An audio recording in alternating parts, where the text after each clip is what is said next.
we're living in interesting times where you go, BuzzFeed drops a fake story, you all jump on it like ravenous dogs, and then you claim that they want to see us go down, so let's not give them a reason. And then they do it again that afternoon. Right. With the Covington High School kids. They do it again a few hours later. The problem is the fake news problem. Anytime that somebody gets something so spectacularly wrong and everybody piles on, it furthers the narrative that this is yet another American institution that the people of our country can't trust. That's the problem with the BuzzFeed story. No, it is. And as we've got to remind people that there are people that want to exploit this. They want to see us be put this way, and they're just doing it for exploitation purposes, so let's not give them the ammunition. What? Anyway, thank you all for today. Thank you for watching. You gave them the ammunition by biting on the story. Yeah. Yeah. So what is the narrative that's being promoted? This is some narrative, or is it something that you guys do all the time? It's kind of interesting because if you want to kind of look at the filter that it's life sort of passed through. It's like they had the big March for Life thing, and that's trouble. You can't have religious people being against abortion, and that's a big issue. So it's funny they kind of set the table with that, with the Mike Pence stuff, and his wife's working at the Christian school, and they've outlawed gays and gay parents and transgendered kids. So they kind of like set the table with it, and then they kind of brought it home with the Indian guy and the MAGA hat kid and all that. Mm-hmm. Now, obviously,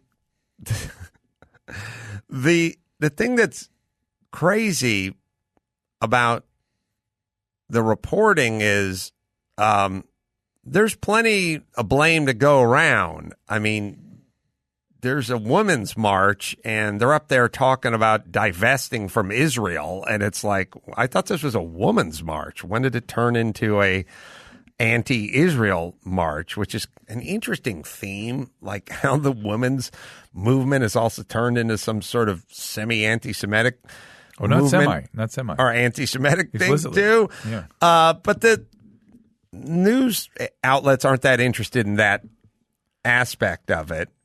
It is funny when they have to kind of it's funny when they get it wrong, because when they get it wrong, they usually just go, oh, there's more news, or it's taken another twist. Like it's the funniest thing is like when they'll do like the by the way, it's happening so fast you don't even know it. Like there was a story a few weeks ago. Young black 7-year-old just shot in a car. Just a couple of white guys, a couple of Trump supporters just came by and shot him. Shot the young black girl dead, black mom, blah, blah, blah. And then like later on, like it turns out it was 2 black guys who shot her. And then it's like, well, the story's evolved. And it's like, it's evolved, or you just didn't get it right at all at the beginning. And is there ever enough time to like go back and fix everything? No. They don't. That's the problem. Although CNN did a good job with the Covington thing. They really showed all the videos. They looked at it, said, we got it wrong. We shouldn't have done it. They were clear. I thought that was good. Yeah. Well, everyone should do that with everything. All the time. All the time. And they really should. But what they didn't do, though, is circle around and go, well, we caused great harm to these kids, and people are advocating murdering them still, and we need to settle this down. No. So they don't go all the way, which is unfortunate. Well, I'm not a religious person, but just declaring war on like Christians just feels weird to me, and it's really going around these days. And Jews. Oh, and Jews. The Jews. It's another. I find it confusing. Is it like Drew? Honestly, yeah. When you see like some youngish African American woman, and she's talking about the march, and then she's kind of beating up on Israel a little bit, you're like, where does this come from? Like what? How does one you don't know the whole story. Indoctrinate themselves into this? So she is a devotee, or at least has a close relationship with Farrakhan.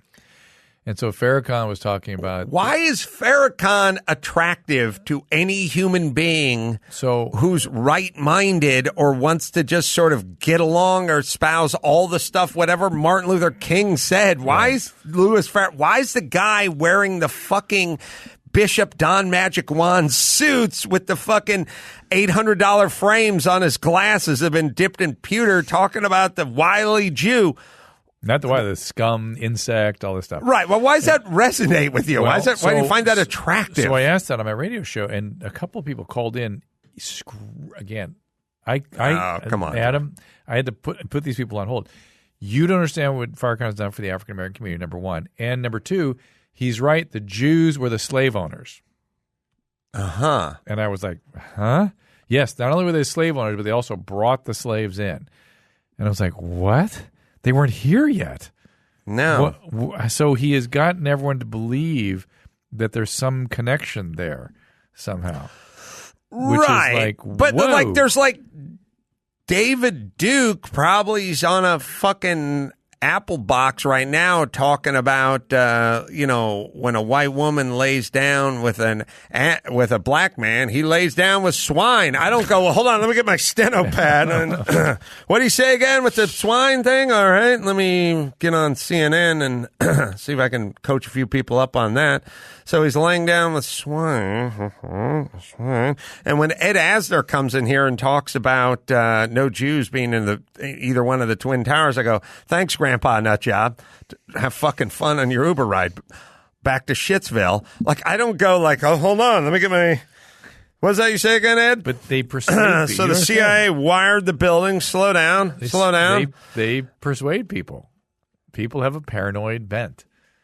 And we have lots of that now, lots of it. And because everything is the same, Adam, everyone's opinion is equal. It's all on social media.